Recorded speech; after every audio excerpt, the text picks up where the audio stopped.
All right. Hello.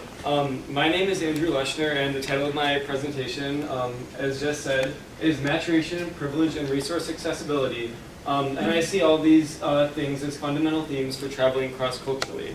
My last semester, I studied at Fisk University, which is a historically black college in Nashville, Tennessee, which has an incredibly rich history and foundation. It was founded in 1866.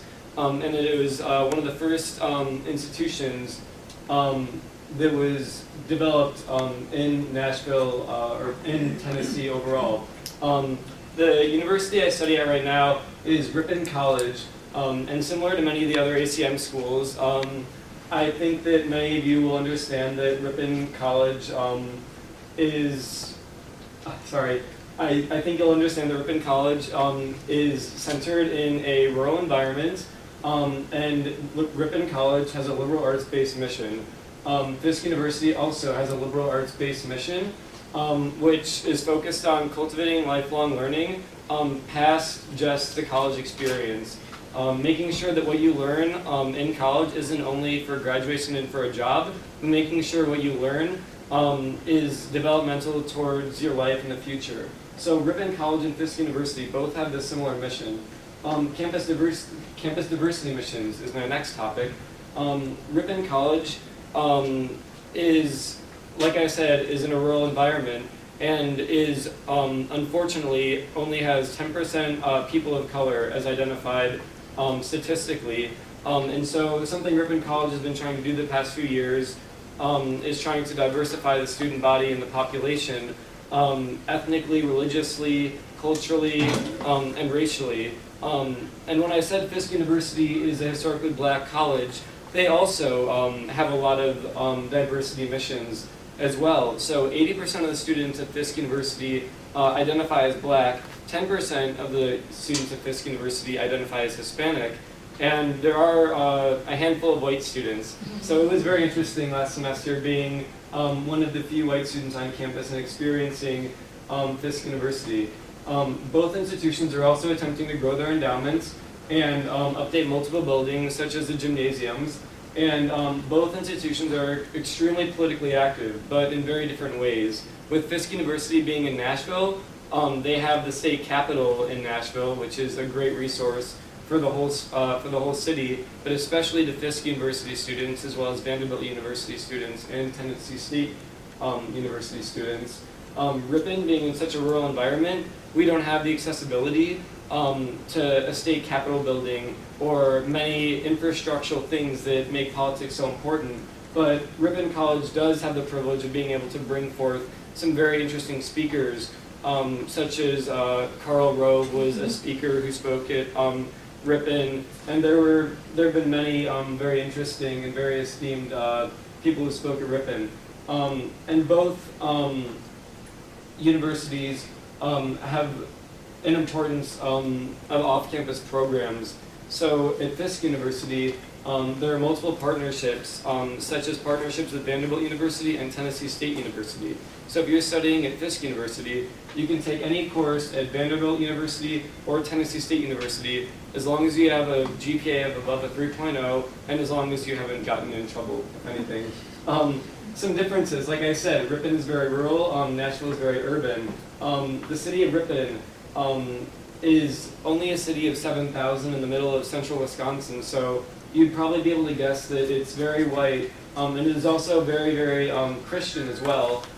Nashville, on the other hand, is very culturally, ethnically, religiously, and racially diverse, but unfortunately, we do see certain groups of people in different sections. And there is some separation between different groups. Fisk University does have a specialized mission towards, historically, towards educating the Black and African American community, similar to the liberal arts mission, for lifelong learning. And so that's a main focus of everything I experienced at Fisk was this focus on educating the Black and African community. That was a mission statement that's very historical. I had to dig to find that, but many students at Fisk University do believe currently that there should be a pressure to educate Black and African American students for Black and African American issues as well. And then, like I said, Fisk University's external partnerships with Vanderbilt and Tennessee State were very important too. Political activism in Nashville and Ripon. Fisk, Tennessee State, and Vanderbilt students all peacefully demonstrated in Ferguson. I stress peacefully because of how mainstream media framed what happened in Ferguson. So there was a lot of great demonstrations there, and everything that the many students brought back to all these campuses was fantastic. There was great research, great informal conversation, and really just a lot of positive dialogue and a lot of really amazing conversation.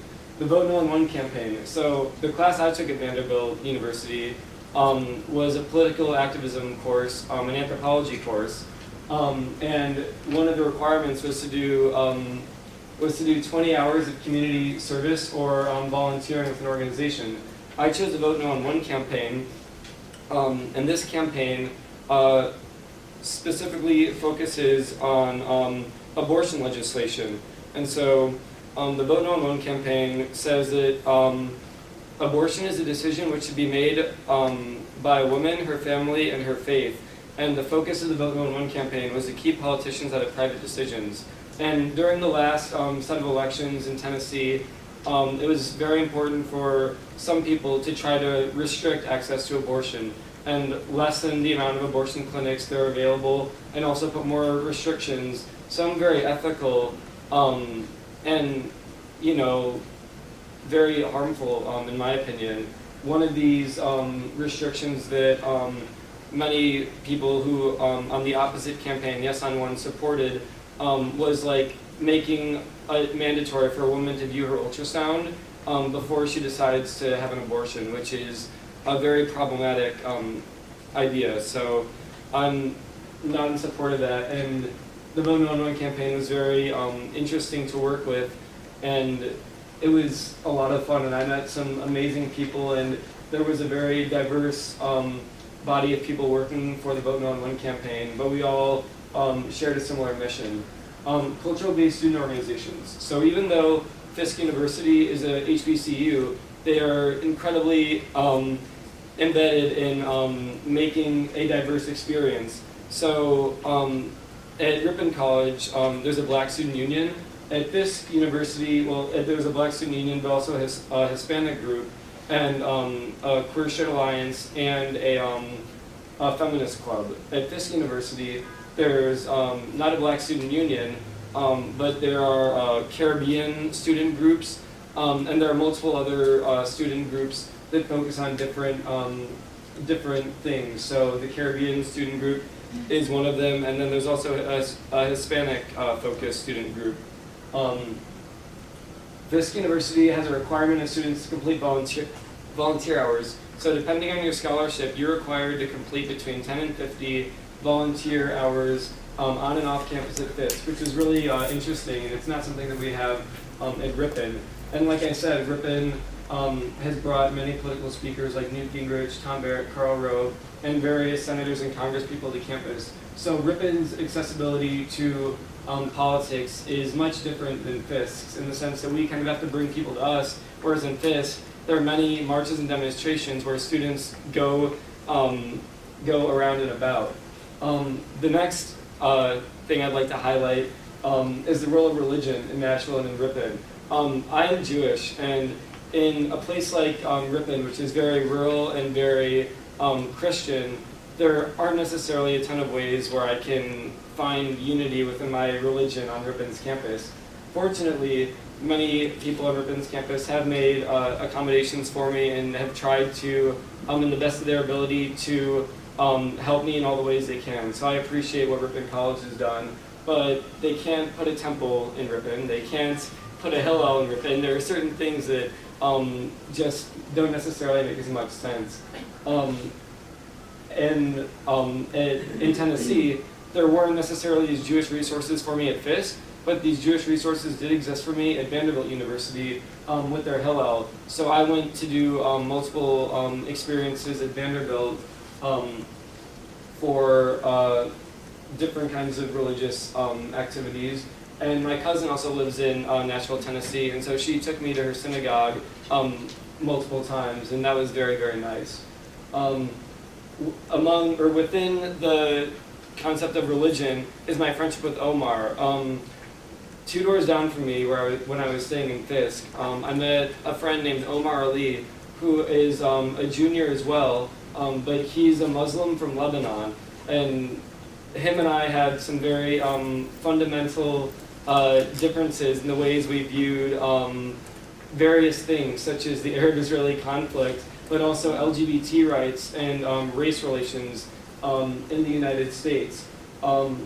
What was great about hanging out with Omar was finding the similarities between our faiths. So language and religious texts were two great things to view. Just a couple things we figured out just through talking. In Hebrew, to say hello, goodbye, and peace, we say shalom. And in Arabic, the phrase salam is used for peace. So that was really awesome to see some of these similarities. Another word is tzedakah. Tzedakah in Hebrew means charity or donation, and I believe Omar told me that that it's almost the same word, tzedakah. I am not sure the pronunciation, but it's extremely similar. So that was really cool. Differences within our faiths were the fact that I'm a Reformed Jew, and so I have a very, I guess my views with religion, I'm sorry, my views of religion are very socially embedded as well, and so I don't necessarily allow religious texts to dictate absolutely everything I do. And one of the things that Omar and I clashed on was LGBT rights. And Omar said, if in my text it says that homosexuality is an abomination, why would I support homosexuality? Or why would I stand to support homosexuals? And my response was that his biblical text, the Old Testament, also allows grounds for keeping slaves, but there's no place for slavery in the 21st century.